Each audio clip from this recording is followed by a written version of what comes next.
Imagine a world where you could date multiple ARPGs. You've been seeing Path of Exile 1 for a while now. You really enjoy it. She's a bit tiring. Round the corner you're going to meet someone else. Path of Exile 2 perhaps. In the meanwhile, you want something to play. Something simple. Something a bit more relaxing. That won't burn you out. Several weeks ago, after feeling a bit burnt out on the recent Path of Exile Settlers League, and while waiting for Path of Exile 2, I was looking for something casual to play for the first time. And it was recommended to me to try Last Epoch. And this video is my summary on how the game works and what I feel works well and what doesn't. Last Epoch is an isometric ARPG where you pick a class and you control one player. There are 5 classes, each with 3 further specialized master classes. You can pick one of these 3 as you play through the game. For example, I played a full playthrough of Mage, which became a Sorcerer, and I'm now playing through a Rogue. I did not follow any build guides, I just made it up as I went, but my Twitch chat helped rescue me once I got stuck, and I followed their advice later on in the game. I'm a genius. What have I been doing? I thought you could crit. No wonder my build's been so crap. This makes a lot of sense, guys. Each class has a base skill tree and 3 other trees. Once you invest enough in your base tree and then specialize, you can fully invest in your specialized tree from left-hand side past the chain in the middle to the right-hand side. And for the other 2 skill trees, you can still invest in them, but only on the left-hand side. As you build up points in a tree, you unlock new skills from specific milestones. Health is what you'd expect. Mana is what you'd expect. An extra layer of defense consumed before health is known as ward, essentially an energy shield, which my mage utilized very much to provide defense and survivability. Oh, my ward is going crazy. Watch, I'll do flame ward.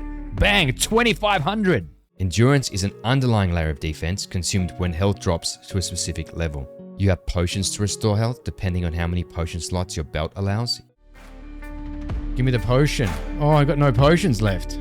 Oh, the boss is dead. Is it? You can gain experience or XP to level up from 1 to 100. You can respec mastery points at any time by going to a Chronomancer NPC and paying to respec by the point or all at once.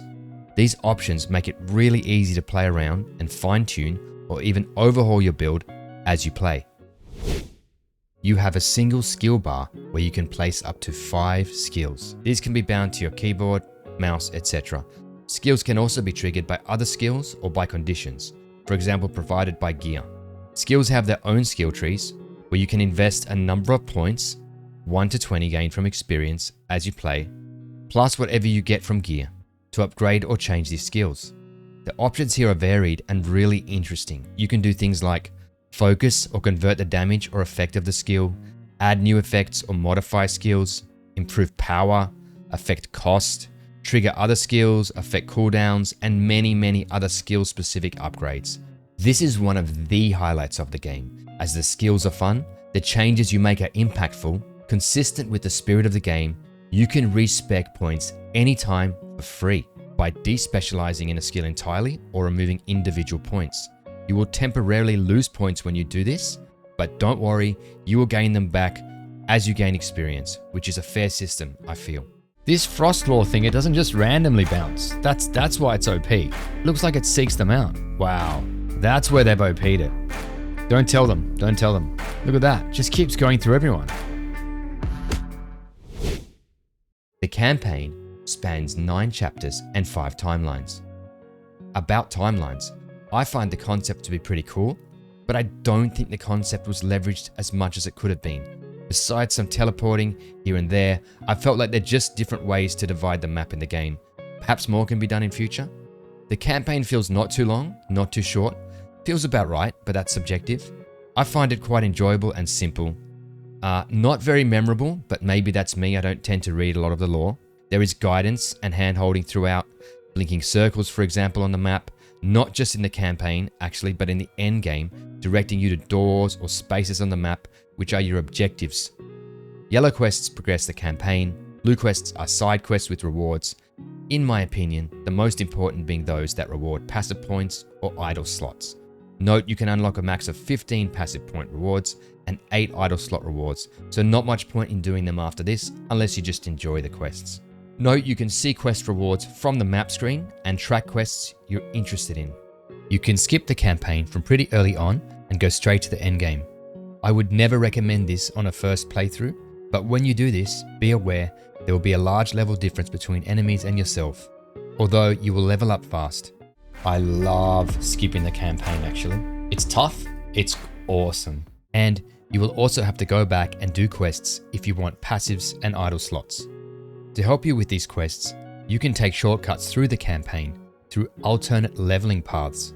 You will need keys for various dungeons to do so, and they rarely drop in the campaign, so this is more likely to be a second playthrough option. A passive point and an idle. Oh, alternate leveling path. That's what it is. Yeah, it does tell you. I'm really not used to games telling you everything after that PoE experience. There are also item factions in the game. In Chapter 9 of the campaign, you'll be given the choice to join either Circle of Fortune or the Merchant's Guild. Joining the Circle of Fortune means you can't trade with other players, but you get increased loot. You get favor from killing enemies, completing quests and prophecies, which you can spend at the Observatory. The Observatory is where you buy prophecies with favor, which are essentially rewards, which will drop when you meet a condition specified when you buy the prophecy. The 4 regions have different types of loot: North for armor, East for weapons, South for jewelry, and West for idols and crafting materials. Lenses can also be purchased at the Observatory, which can modify the prophecies you get. For example, lenses to reduce the chance that you will get rewards requiring you to be in the campaign to trigger, when you've already finished with the campaign and are in the end game. Joining the Merchant's Guild grants access to the Merchant's Guild Bazaar. Now, I did not try the guild. I stuck with Circle of Fortune, but the guild is essentially a way for players to trade with each other or buy new items with gold. Note you increase rank in these factions and benefits gained, and this rank is shared account-wide. Standard gear exists in the game with armor, weapons, relics, jewelry, and more. These don't have item levels, but they do have restrictions on the level your character needs to be to equip them. Different bases have different set of core implicit modifiers, which will suit different builds. There are also idols in this game. You can fit idols of various shapes and sizes as long as you have enough slots, good for a variety of offense and defenses, but very useful for resistances. Look at that. That's already better. Poison is now 71 and physical 75. Come on, that's better than nothing. Some items are restricted to specific classes, and items have suffixes and prefixes depending on their rarity, which can be crafted or upgraded from tiers 1 to 5.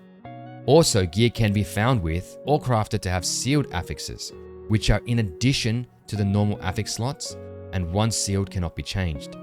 Exalted items, purple ones, have 1 or more affixes which are tiers 6 to 7, which affixes cannot be crafted since the limit of crafting is tier 5. These are super useful to either further craft and equip, or shatter and take shards from, or combine with uniques that have legendary potential. This will be mentioned later in the next section on crafting. There are unique items which most of the time won't be useful, but can be amazing if they suit your build. Experimental items have non-craftable affixes which can be dropped by a specific enemy, mentioned later in this video. There is legendary gear which can be the best in the game. This is where a unique item has from 1 to 4 additional affixes.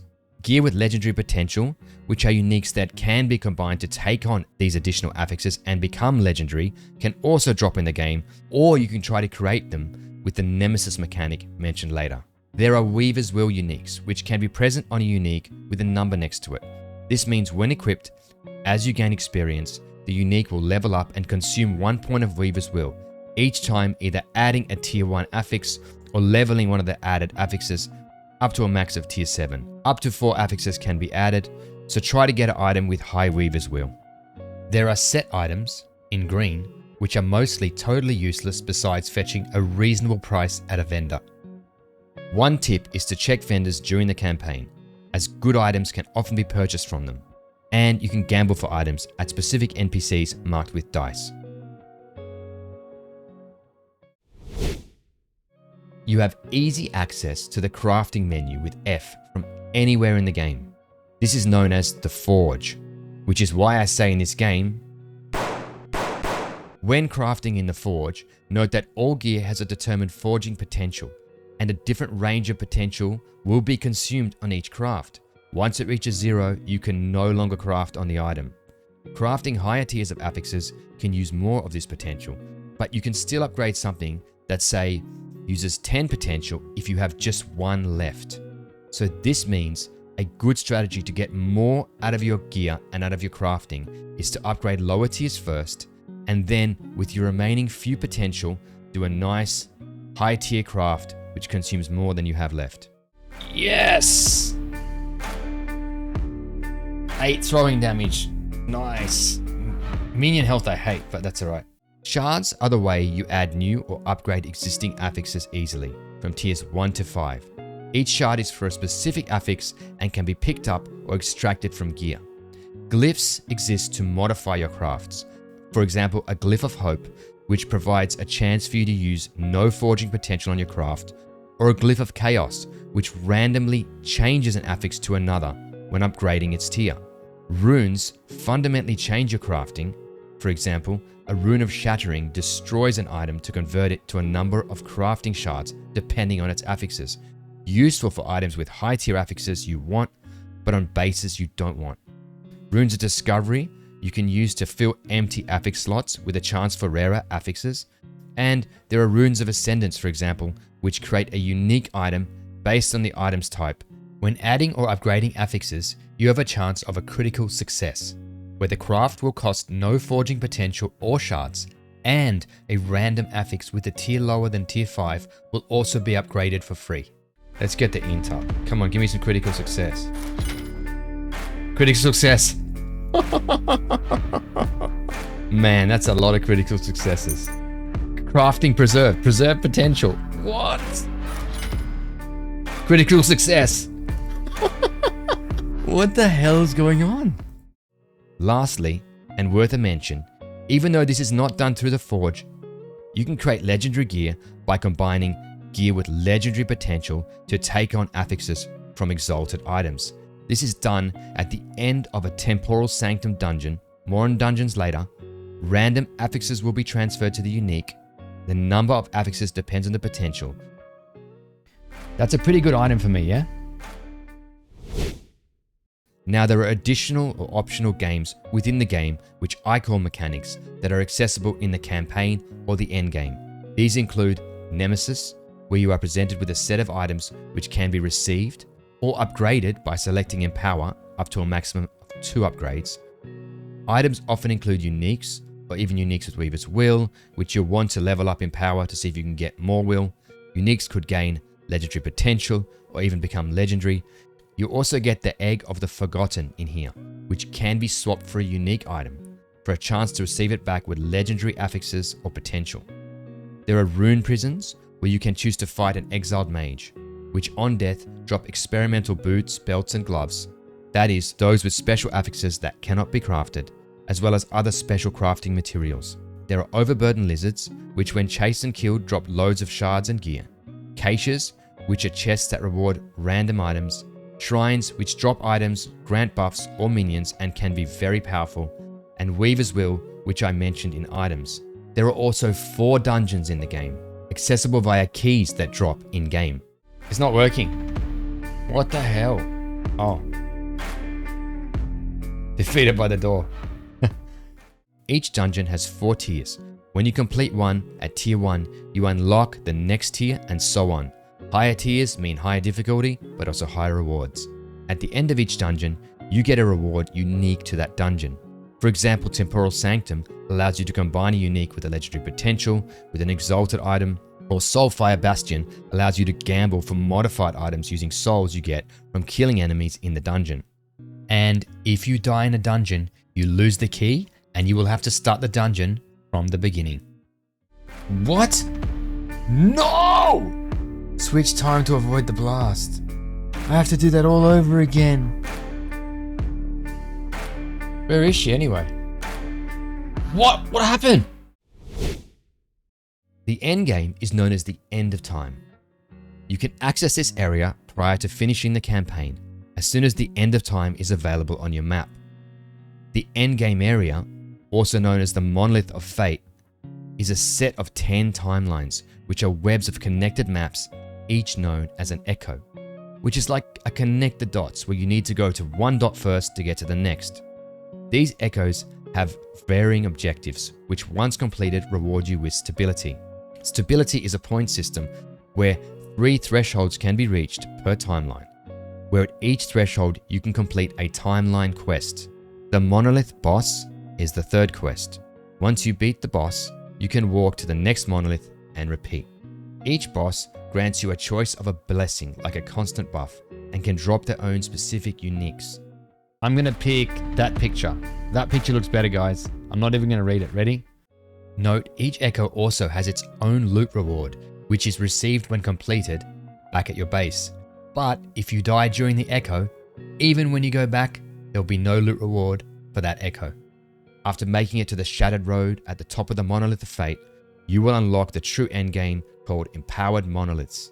This is where all 10 timelines can be played in Empowered mode, where you increase corruption and area level starts at 100. Corruption increases monster health and damage, and item rarity and XP gained. Corruption can be further increased infinitely to yield more challenge and more rewards.